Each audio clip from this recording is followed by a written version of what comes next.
Hello everyone, हमारा next topic है homogeneity of space और conservation of linear momentum. Dear student, actual में जो कंजर्वेशन ऑफ लीनियर मोमेंटम है वो तो हम यहाँ एक स्पेशल केस लेंगे। रियल में तो इसका नाम होना चाहिए कंजर्वेशन ऑफ जनरलाइज्ड मोमेंटम। वो जब टॉपिक में आएगा तब मैं आपको वहाँ पे डिटेल से आपको एक्सप्लेन भी करूँगा। सो डियर स्टूडेंट, देखिए जो 2-3 लेक्चर से हम बात कर रहे हैं about symmetry, invariance, conservation laws.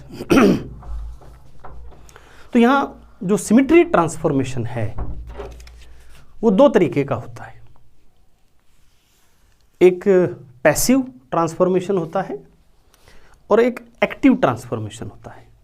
तो हम जो सिमिट्री ट्रांसफॉर्मेशन की बात करते हैं वो हम एक्टिव ट्रांसफॉर्मेशन की बात करते हैं, पैसिव की नहीं।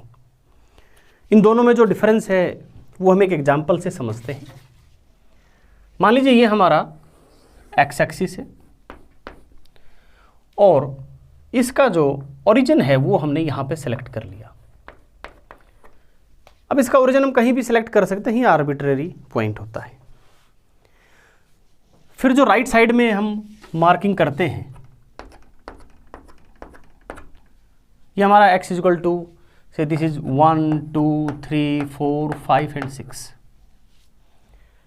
And dear student, suppose at every point or every labeled point on this x-axis we have certain particles.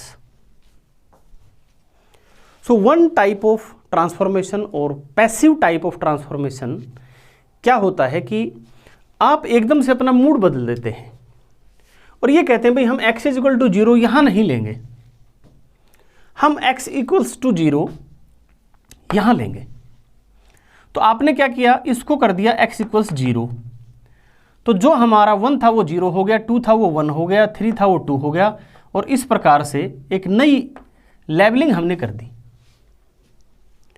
Particles को कुछ नहीं पता क्या हुआ, ना तो पार्टिकल को तब पता था जब हमने उसको 1 कहा, ना पार्टिकल को अब पता है जब हमने उसको 0 कहा। तो एवरी पार्टिकल का रीलेबलिंग हो गया without changing the location of particle.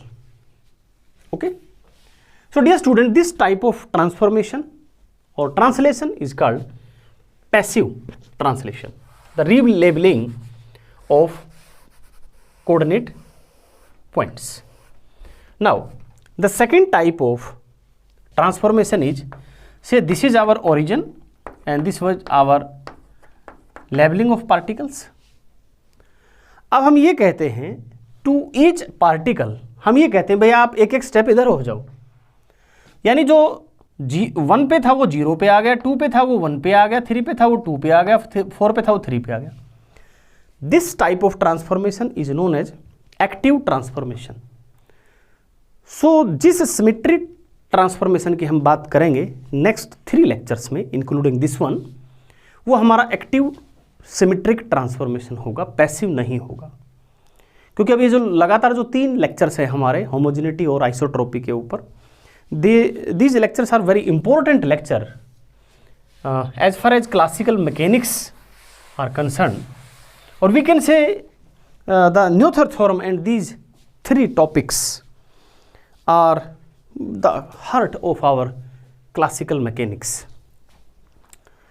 तो प्यारे बच्चों, हम आज का टॉपिक शुरू करते हैं।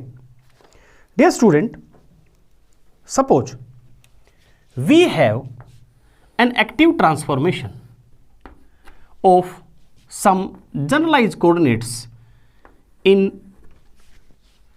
configuration space. ध्यान रहे, now this axis is not a Cartesian x-axis. This is an axis in configuration space. Here each point is associated with a generalized coordinate. Say this is arbitrarily selected point qi, and we have actively transformed or translate this qi or every point on this axis to a very small number qi plus epsilon. So this is the transformation or translation by a very small number epsilon. You know epsilon is a very small number. Its square is 0 and it's a constant, but it can be chosen arbitrarily. तो प्यारे बच्चों, हमने हमारा जो generalise coordinate QI था इसको हमने QI plus epsilon कर दिया, यानी every particle on this configuration space shift towards a very little amount epsilon. Now dear student, if this is a symmetric translation, if this is n active, ये word मत भूलना, active symmetrical translation, then again जो हमने Newton theorem में बताया था कि dl by d epsilon must be 0. So अगर ये symmetrical active symmetrical translation है तो our Lagrangian will not change. And dear students, dl by d epsilon, as we already aware, this L is a function of qi dot and t. But now this type of translation or this epsilon translation to the generalized coordinate is not associated with time. Means time का इसमें कोई role नहीं है, आपकी मर्जी है, आप उनको ट्रांसलेशन 1 सेकंड में करो चाहे 2 सेकंड में करो, हमें मतलब है हर एक पार्टिकल राइट साइड में एप्सिलॉन शिफ्ट हो जाना चाहिए. इट्स लाइक आपने रेलवे स्टेशन पर रेलगाड़ी देखी होगी या मालगाड़ी देखी होगी और वो आकर के रुक गई, और ऐसा आप कई बार देखते हैं कि हर एक डब्बे का एक लोकेशन है, इंजन है, फिर उसके बाद जो कोचेज है उनका लोकेशन है. मान लीजिए ड्राइवर ये कहता है कि ड्राइवर को कहा जाता है यार आप थोड़ा सा 1 फीट पीछे ले लो. अब वो जब इंजन को 1 फीट पीछे लेता है तो सारे डब्बे 1-1 फीट पीछे हो जाते हैं, तो हमारे सारे के सारे क्यू आई है, जितने भी क्यूज हैं वो सारे के सारे एप्सिलॉन शिफ्ट हो गए. एंड इट डजेंट मैटर कि वो कितने टाइम में हुए, ठीक है. सो इसलिए आप भले ही टाइम यहाँ पे मत लिखो. Now D L by D epsilon from this can be written as curly L by curly Q I by curly epsilon plus curly L by curly qi dot and curly qi dot by curly epsilon. देखिए प्यारे बच्चों, ये कैसे आया, ये आप इसको equally कर देते हैं क्योंकि this is D L by D epsilon. ये आप इससे प्रीवियस जो लेक्चर है हमारा न्यूटन थ्योरम उसमें देख लीजिएगा, उसमें आपको पता लग जाएगा. और पिछले लेक्चर में आपने देखा था कि हमने क्यू आई को ट्रांसलेट किया था क्यू आई प्लस एप्सिलॉन के आई क्यू. अगर आपको ध्यान हो पिछले लेक्चर में दिस क्वांटिटी वाज के आई, दिस क्वांटिटी वाज के आई डॉट. सो प्यारे बच्चों, as per नोथर्स theorem this K I Q is 1 here. As I substitute 1 in place of kiq, then I got this type of transformation. So dear student, I am able to write it as curly L by curly qi then ki, and ki which is ki कैसे है हमारा, curly qi by curly epsilon was equal to ki. How? Then go to the previous lecture. Ki, and in this case ki is 1, so it is 1 plus curly L by curly Q I dot into, अब यहां पर था हमारा K I dot. Dot means the differentiation with respect to time. So D by D T of 1, and you know the time derivative 1 which is constant is 0. सो आपके पास आ गया 0 equals curly L by curly Q I multiplied with 1. And from dear student, from Euler Lagrange equation आप इसको लिख सकते हैं, this quantity is equal to D by D T of curly L by curly Q I dot is equal to 0 because this quantity is equal to this one. And dear student, if D by D T of this quantity is 0 means this quantity is constant. So this implies curly L by curly Q I dot is constant, and this is also known as our generalized momentum conjugate to qi. तो आपने देखा जब आपने QI को QI plus epsilon किया and if that was symmetric, तो उसके corresponding जो जनरलाइज मोमेंटम है it is conserved.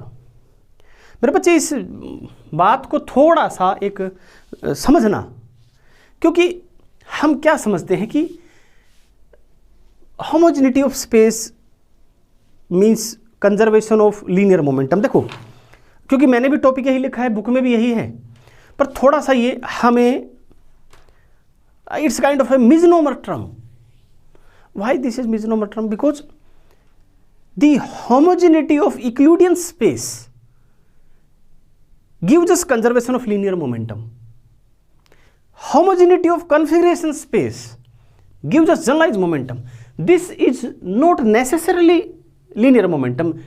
This pi may be angular momentum. This pi may be any other quantity. It depends कि what is your qi. Okay. So हमने जो ये translation किया है, this translation is not a translation in our ordinary space. This is in configuration space. Okay. So हाँ, ये अलग बात है कि अब हम इसका स्पेशल केस करेंगे। अब हम इसमें क्या करेंगे, हम एक एग्जाम्पल ही ऐसा कंसीडर करेंगे जिसमें हमारा जनरलाइज कोऑर्डिनेट ही हमारे कार्टेशियन कोऑर्डिनेट होंगे, वहां लीनियर मोमेंटम हमारा कंजर्व होगा। तो इस बात का ध्यान रहे कि ये एक वास्ट कंजर्वेशन का थ्योरम है, केवल लीनियर मोमेंटम का नहीं है।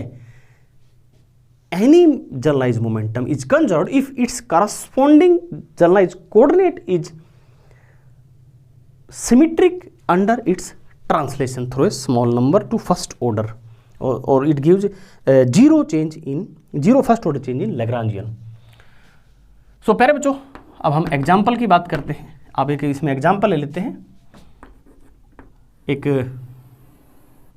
मान लीजिए एक हमारे पास एक फुटबॉल ग्राउंड है, ठीक है। फुटबॉल ग्राउंड मान लो, या शॉर्टपुट आपने देखा हो, शॉर्टपुट इज एक गेम रिलेटेड टू एथलेटिक्स। वैसे एक बॉल एक लोहे का ऐसे होता है, उसको यूं फेंका जाता है। So there is a shot put player at this point. This one is my X axis, this one is my Z axis, and if I am using right handed coordinate system, so this one is my Y axis. Is it okay? No.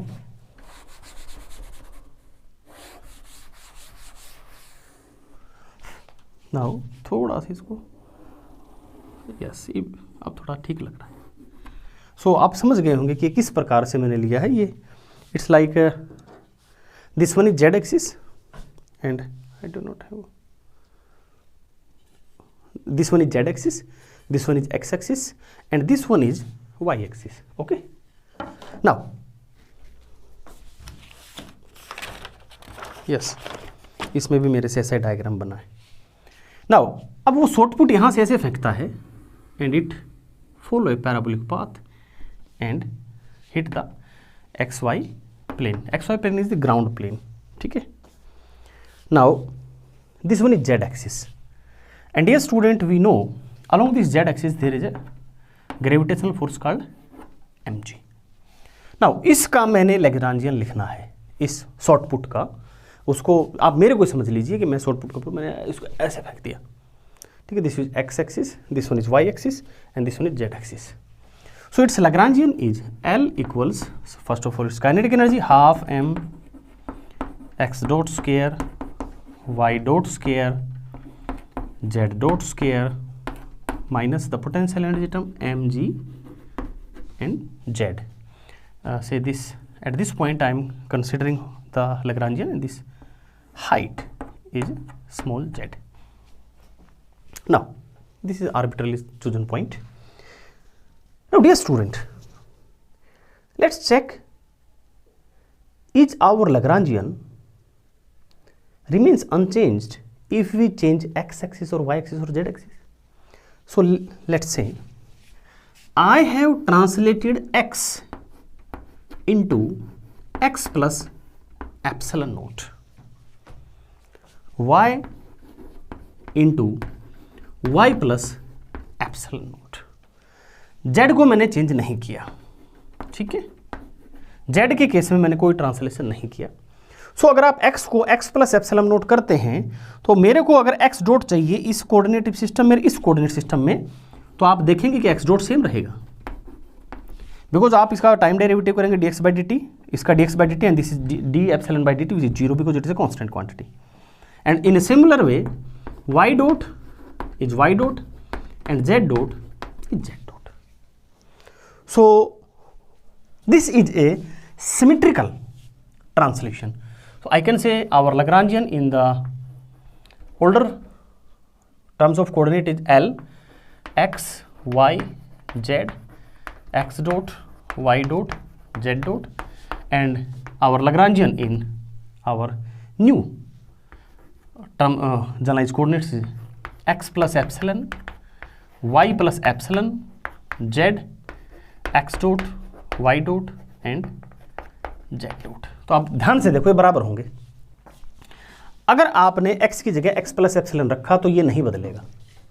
अगर आपने y की जगह y plus epsilon रखा ये नहीं बदलेगा. लेकिन अगर आपने z की जगह z प्लस एप्सिलॉन रखा, if you have this type of translation z plus epsilon, our Lagrangian in older system and newer system are not equal. So what can we say कि this transformation is not symmetric, and if this transformation is not symmetric because आप z को अगर z plus epsilon करते हैं तो ये term बदल जाती है, ये टर्म बदलते ही हमारा Lagrangian बदल जाएगा. अगर आप x को x प्लस एप्सिलॉन करते हैं, y को y प्लस एप्सिलॉन करते हैं तो कोई भी चीज़ पे फर्क नहीं पड़ेगा, Lagrangian सेम रहेगा. तो हम कहेंगे कि दोनों की दोनों जो ट्रांसफॉर्मेशन है वो हमारी सिमेट्रिकल ट्रांसफॉर्मेशन है, एक्टिव सिमेट्रिकल ट्रांसफॉर्मेशन है. सो z को अगर z प्लस एप्सिलॉन करते हैं तो Lagrangian is not equal to the newer Lagrangian, and we can say there is no any conserved momentum in z direction.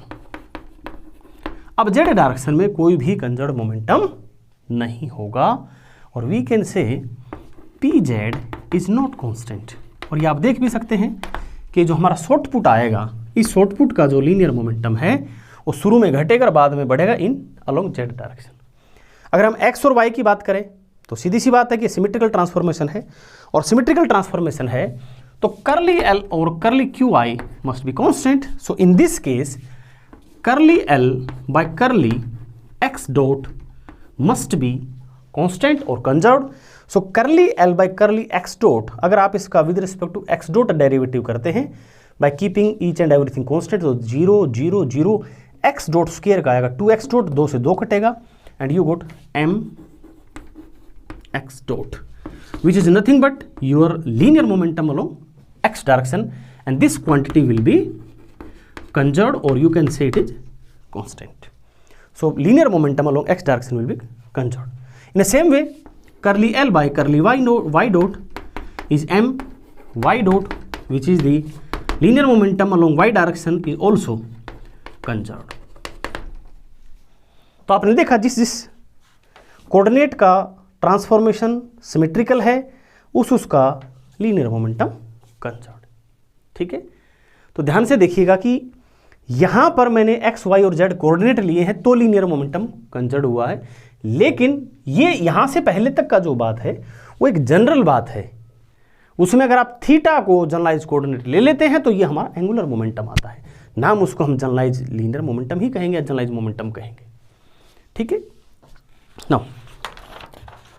अब ये हुआ क्यों, इसका कारण क्या है? तो जो इसका हमारा टॉपिक है होमोजेनिटी ऑफ स्पेस, ये इसके मूल में है. क्यों हुआ ऐसा? ये ऐसा इसलिए हुआ कि अगर हमने x की जगह ये किया, x की जगह ये किया का मतलब यानी अगर हमने x को थोड़ा सा इधर शिफ्ट किया तो हमारे लैग्रांजियन पे कोई फर्क नहीं पड़ा, यानी हमारी equation of motion along x direction पे कोई फर्क नहीं पड़ा. यानी हमारा न्यूटन्स फर्स्ट लॉ, थोड़ा ध्यान से देखो बच्चे, लैग्रांजियन इक्वेशन अगर आप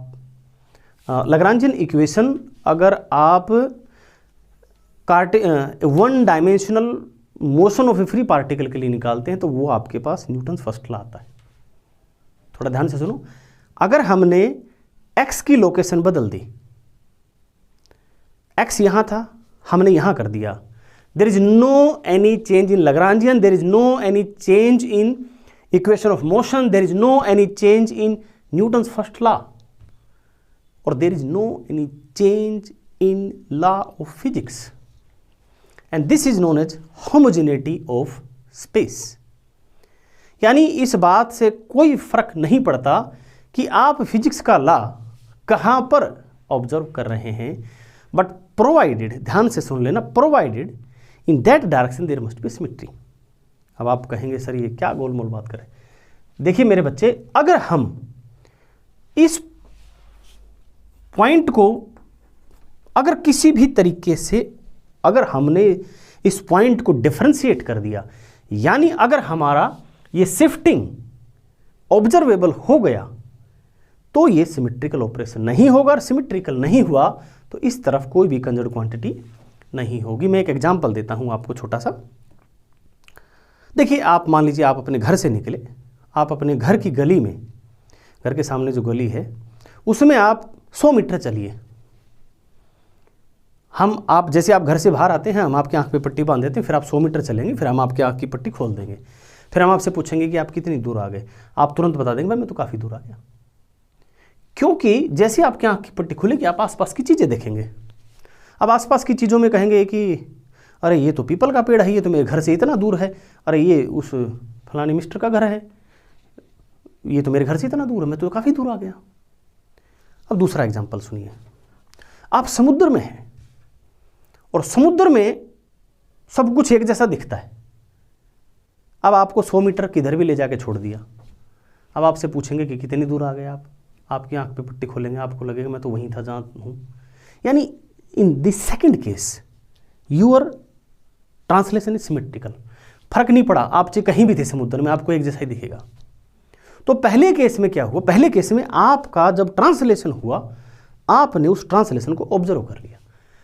फिजिक्स में ट्रांसलेशन ऑब्जर्व कैसे होता है, अगर हमारा कोई भी, ध्यान से सुन लेना, अगर हमारा कोई भी ऐसा फोर्स यहां मौजूद है उस एक्सिस के साथ, जैसे मान लीजिए हम इसकी बात करें, suppose this at this point Q I there is a charge, charge को मैं बड़े क्यू से लिखता हूं।